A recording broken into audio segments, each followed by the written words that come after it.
Assalamualaikum warahmatullahi wabarakatuh. Waalaikumsalam warahmatullahi wabarakatuh. Bagaimana kabarnya pada malam hari ini? Alhamdulillah, luar biasa, bersemangat dahsyat Allah. Alhamdulillah alamin wa bihi nasta'in ala umuri dunya waddin. Wassalatu wassalamu ala asyrofil anbiya'i wal mursalin sayyidina wa maulana Muhammadin ajmain amma ba'du. Untuk yang terhormat Abi Hanif selaku Direktur Istana Pendidikan Pesantren Kemla Roibani Fida, yang terhormat Umi Ida selaku pengasuh pesantren Kemla Roibani Fida, yang terhormat Bapak pengurus kalian dan yang saya sayangi teman-teman saya. Pada malam hari ini saya akan mempresentasikan bab ke-6 dari kitab Sulamut Taufik. Di sini terdapat beberapa materi tentang macam-macam bersuci, syarat bersuci, itu tayamum dan juga apa yang diharapkan bagi orang yang mempunyai hadas.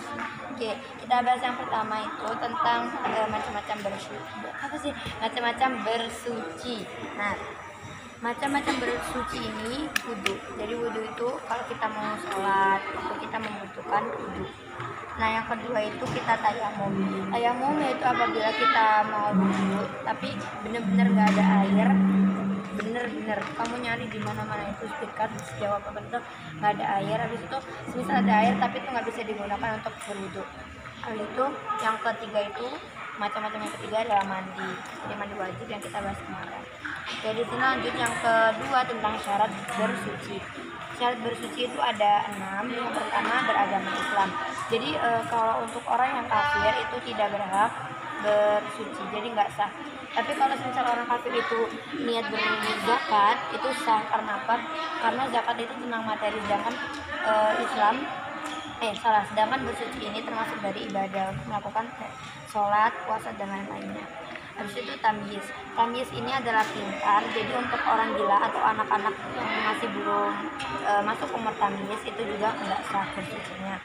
Habis itu yang ketiga tidak ada yang menghalangi air itu ke kulit kita. Jadi anggota wudhu contohnya ya, tangan sini nggak ada tinta atau lilin atau inai. Inai itu pitek. Jadi buat kalian yang pakai pitek yang pokoknya yang nggak bisa buat nyerap air itu kalian nggak boleh ngasah, karena itu menghalangi air ke anggota wudhu kalian. Tapi kalau kayak Rani, yang merek Rani itu kan itu dia menyerap ke kulit piteknya. Jadi juga kalau pakai wudhu itu nggak apa-apa gitu. Atau enggak kalian pakai peel off ya, tapi ya boros. Habis itu yang ketiga di sini tuh airnya mengalir. Karena biasa kalau air juga itu mustakmal ya. Air mustakmal. Ya. Yang kena najis itu. Jadi harus dari air mengalir kan. Susah kerannya ada masalah. Air mustakmal itu ada air yang kurang dari 2 kula nggak sih? Iya. Nyeprat najis gitu pokoknya guys ya. Pokoknya yang di ember-ember itu biasanya. Habis itu airnya itu suci dan juga dapat mensucikan kita. Yang terakhir, airnya tidak berubah karena najis. Semisal ada air di ember itu tadi ya, nggak boleh ya kan. Semisal itu memang nggak bersama, cuman kena pipis kucing, jadinya warna kuning. Nah itu juga berubah karena najis, jadi itu tidak sah.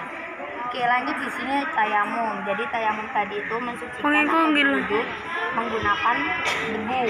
Nah di sini tuh kalian itu boleh tayamum kalau pertama sudah masuk waktu sholat. Misal kalau udah waktunya dulu itu sama nyari di sana itu nggak ada, kalian nggak apa-apa bertayamum. Habis itu najisnya itu sudah hilang. Dan yang terakhir kalian itu benar-benar mengetahui di mana arah kiblat. Nah, habis itu caranya itu kalian harus menggunakan debu murni yang mensucikan. Debu murni yang suci dan mensucikan. Habis itu kalian itu mengusapnya ke wajah sama kedua tangan doang. Dan itu cukup 2 kali. Jadi yang pertama itu caranya kita itu memindah lalu mengusap. Misal dari tembok. Di temboknya kita mindah debu yang di tembok ke tangan. Habis itu mengusap ke wajah sekali. Ambil lagi, pindahkan ke tangan, habis itu usap ke tangan kita dari sampai siku-siku 2 tangan. Itu caranya. Oke, lanjut di sini yang ketiga itu tentang yang terakhir. Yang keempat itu tentang apa saja yang diharamkan bagi orang-orang yang mempunyai hadas. Jadi di sini terbagi menjadi 3. Yang pertama itu orang yang wudhunya batal. Nah, orang yang wudhunya batal itu dilarang untuk melaksanakan sholat. Jadi harus wudhu lagi. Habis itu dilarang untuk bertawaf. Jadi bertawaf itu adalah mengelilingi Ka'bah. Jadi kalau batal nggak boleh malas buat wudhu lagi. Yang kedua tentang orang junub. Apa itu junub? Jadi junub itu hubungan suami istri lalu keduanya itu belum bersuci. Jadi itu masih berada dalam keadaan junub. Jadi yang dilarang itu membaca Al-Quran. Habis itu apa ini? Berdiam diri di masjid. Jadi misal mau ke masjid dulu itu harus bersuci dulu. Ya, tadi itu yang membatalkan wudhu kita juga nggak boleh membaca atau menyentuh mushaf Al-Quran. Jadi kalau batal wudhu itu nggak sopan ya guys, megang Al-Quran keadaan kita nggak suci, sedangkan itu adalah kitab Allah. Nah yang terakhir di sini tuh ketika orang haid dan nifas. Jadi nifas itu darah setelah kita melahirkan. Setelah ibu-ibu melahirkan, aku belum. Di situ itu dilarang untuk bersetubuh, jadi harus bersuci terlebih dahulu. Habis itu dilarang juga puasa sebelum suci. Nah kalau puasa ini kalau ibu-ibu semuanya juga teman-teman yang haid itu harus mengkodok, jadi diganti. Tapi kalau sholat nggak perlu karena sholat itu terus menerus kita lakukan, jadi nanti keberatan kalau harus dikodok. Tapi kalau puasa apalagi di bulan Ramadan itu harus diganti setelahnya. Oke, sekian yang dapat saya sampaikan. Ada yang mau ditanyakan? Apa itu nifas? Nifas itu darah setelah kita melahirkan. Jadi biasanya kan selain bayi itu kan ada darahnya. Nah nifas itu juga biasanya nggak cuma 1 hari 2 hari seminggu kayak hari, tapi paling umum 40 hari 1 bulan lebih, jadi lama banget gitu ya gitu. Oke, sekian yang dapat saya sampaikan. Semoga ilmunya bermanfaat.